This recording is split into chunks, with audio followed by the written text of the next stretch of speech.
Bueno, bienvenidos a la clase 4. Acá vamos a arrancar con la siguiente unidad, que es la 1.2, que es de uniones químicas.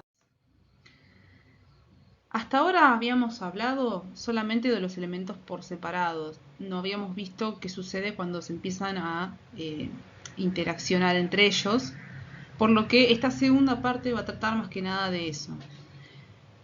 Dentro vamos a tener todos estos temas que son unión iónica y unión covalente, electronegatividad, después diagramas o estructuras de Lewis, que son maneras en las cuales podemos representar las uniones y los elementos también en sí, con sus electrones, en fin, toda una serie de cuestiones que van a ser útiles para poder entender las uniones químicas de manera introductoria.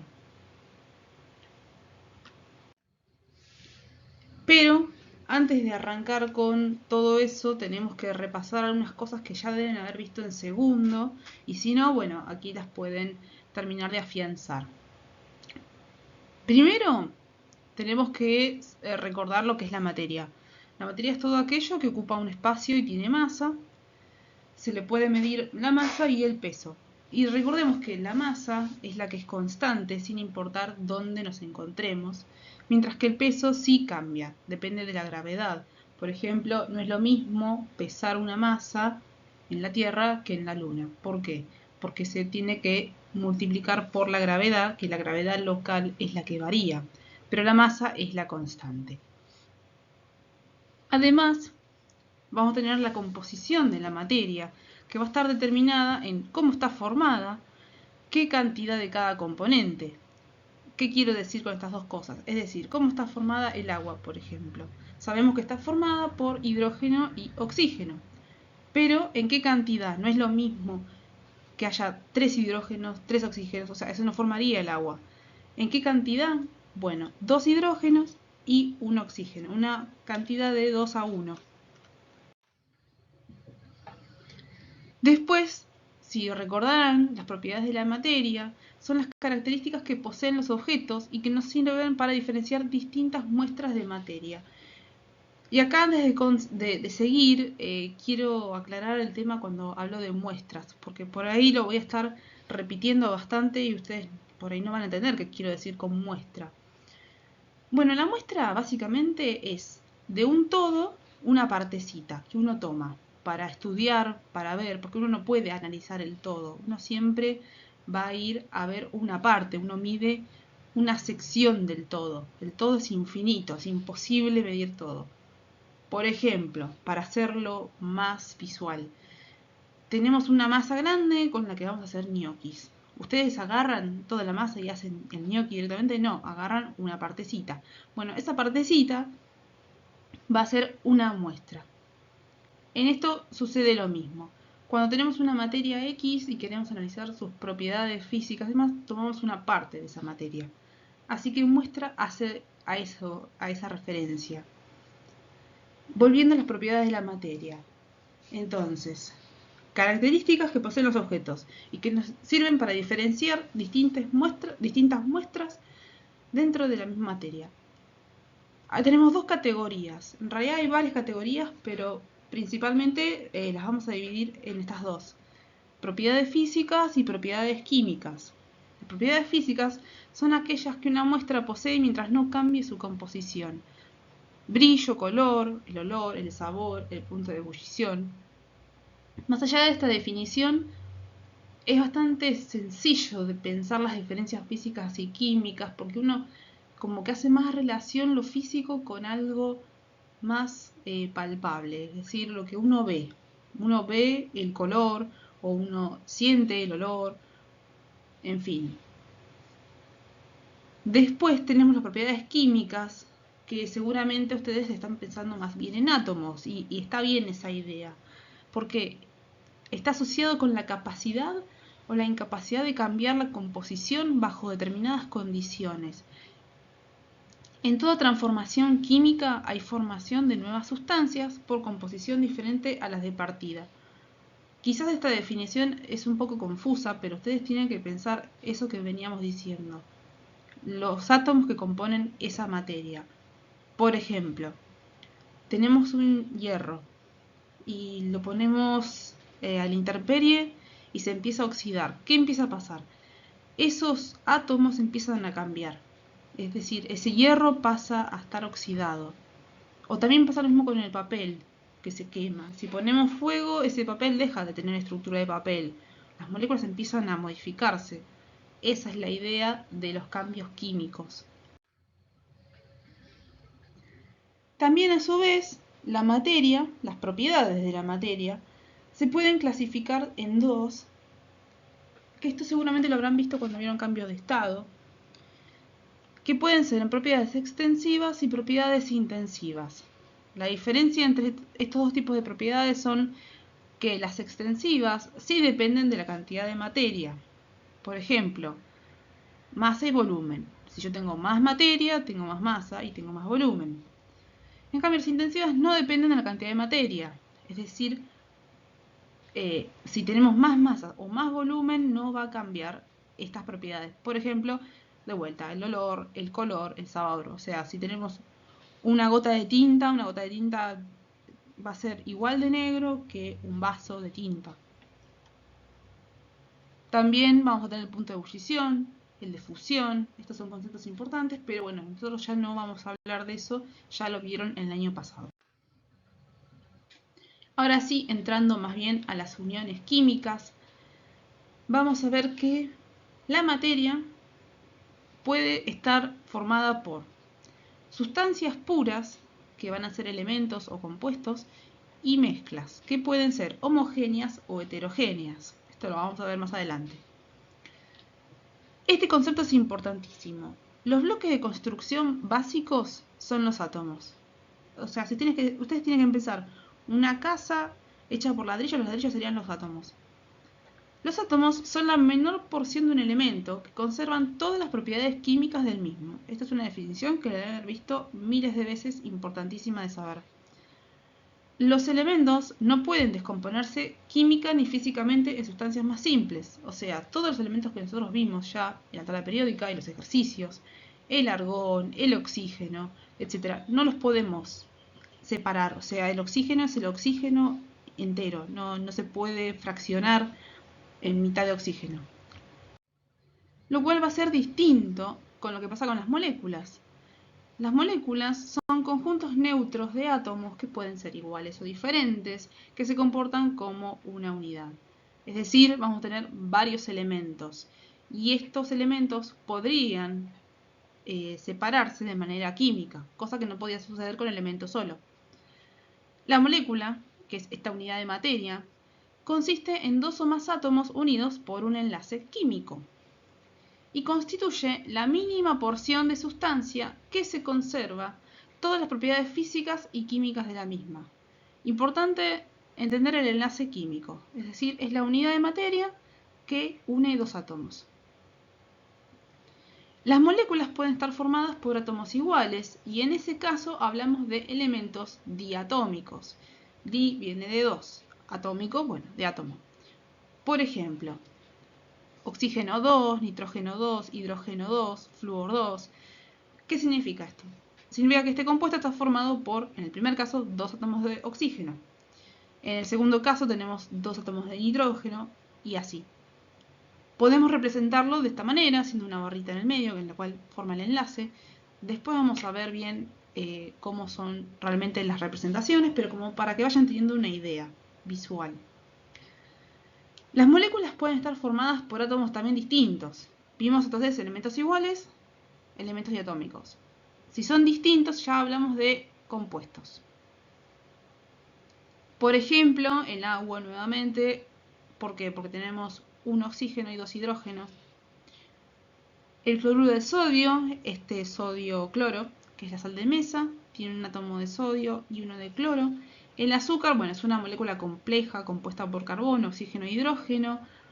Acá lo representé de esta manera, como van a ver, dice C6H12O6. El ácido clorhídrico, que es este HCl, que es hidrógeno cloro, etc. Acá pueden ver, digo el puntero, algunas otras representaciones en en espacio de las moléculas. Estas son moléculas X, no importa cuáles son. Acá tenemos la del agua. Para que ya vayan viendo de que no es tan lineal.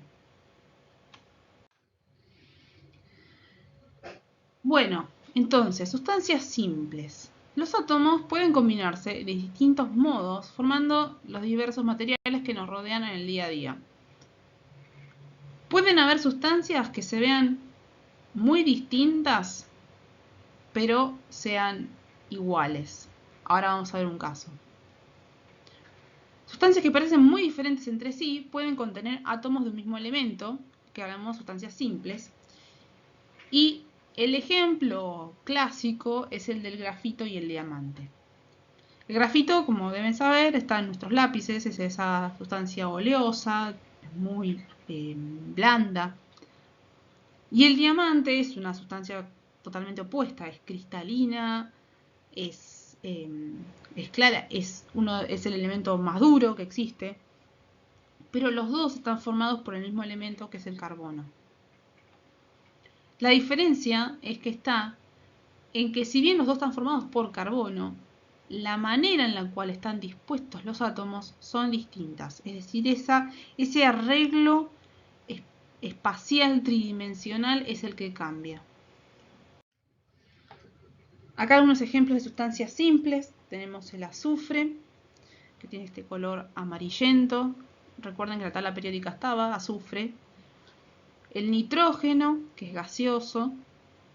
El yodo, que es violáceo como una especie de sal. El cloro, que es líquido. Y bueno, acá nuevamente el azufre. Tenemos el zinc también, estos dos de acá. Y el yodo. Ahora bien, vimos sustancias simples, compuestos. Los átomos de distintos elementos también pueden combinarse entre sí, generando una sustancia nueva, la que denominamos compuesto. Ya lo dijimos, pero un ejemplo, la sal de mesa, que es esta de acá, también llamada cloruro de sodio, y es un compuesto formado por la combinación química de dos elementos, sodio y cloro. El azúcar era otro caso. Estas sustancias sí pueden descomponerse mediante procedimientos químicos en sus elementos constitutivos. Otro caso es la pirita, que es una roca.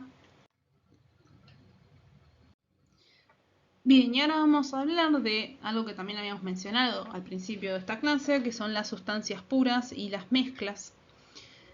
La composición y propiedades de un elemento o de un compuesto son uniformes en cualquier punto que se lo mire. Los elementos y los compuestos se denominan sustancias puras. Las sustancias puras tienen entonces una composición definida y propiedades distintivas. Es decir, cuando vimos estos elementos que eran de un solo elemento, es una sustancia pura.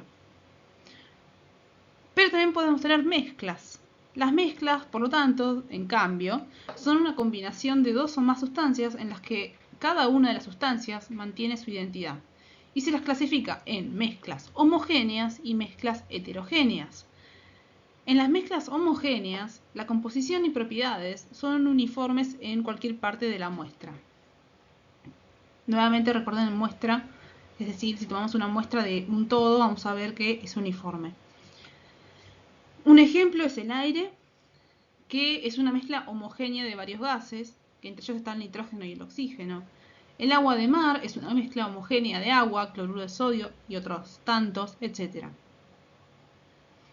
En cambio, las mezclas heterogéneas, los compuestos, se separan en zonas bien diferenciadas. Su composición y propiedades físicas no son uniformes, pues varían de una parte a la otra de la muestra. Por ejemplo, si agarramos en un vaso y ponemos arena y agua, vamos a ver que se separan en dos fases, arena y agua. No van, o sea, si uno toma qué compuesto está más arriba, vamos a ver que es más que nada agua, quizá con un poco de arena, y si tomamos una muestra más abajo, vamos a ver que es enteramente agua con algo de, enteramente arena con algo de agua.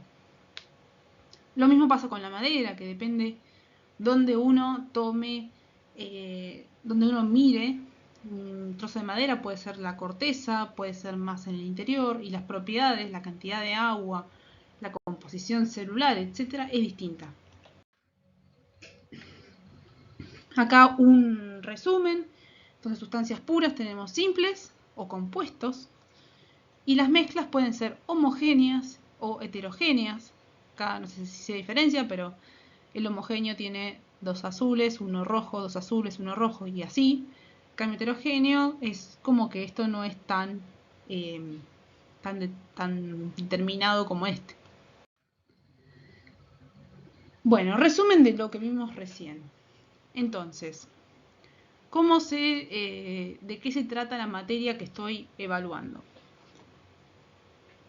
Primero tenemos que preguntarnos si se puede separar por un proceso físico. Si es no, o sea, si nosotros no podemos separarlo de manera física, ya sea evaporándolo, por ejemplo, decimos que es una sustancia pura. Si sí la podemos separar, es una mezcla. Sigamos por el lado de la sustancia pura.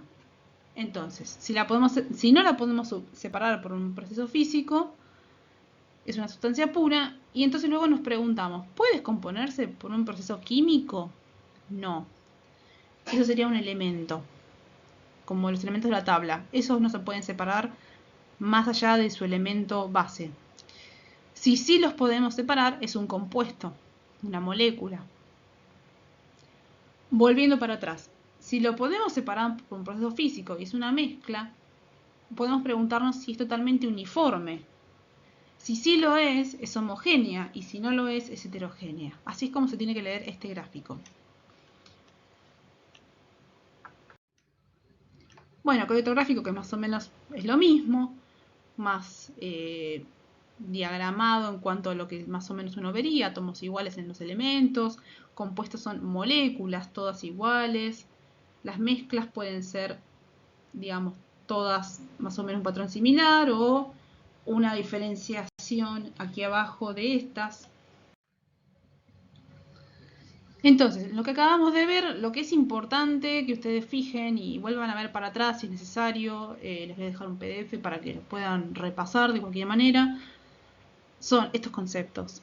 Molécula, bloques de construcción básicos, recuerden que son los átomos, sustancias simples, compuestos, sustancias puras, mezclas de los dos tipos. Y les voy a dejar este cuestionario, que es básicamente todo lo que acabamos de ver. Así ya en la siguiente clase podemos arrancar con temas más específicos, pero esto es una especie de resumen y un poco más de lo que ya han visto. Así que bueno, eso es todo por ahora.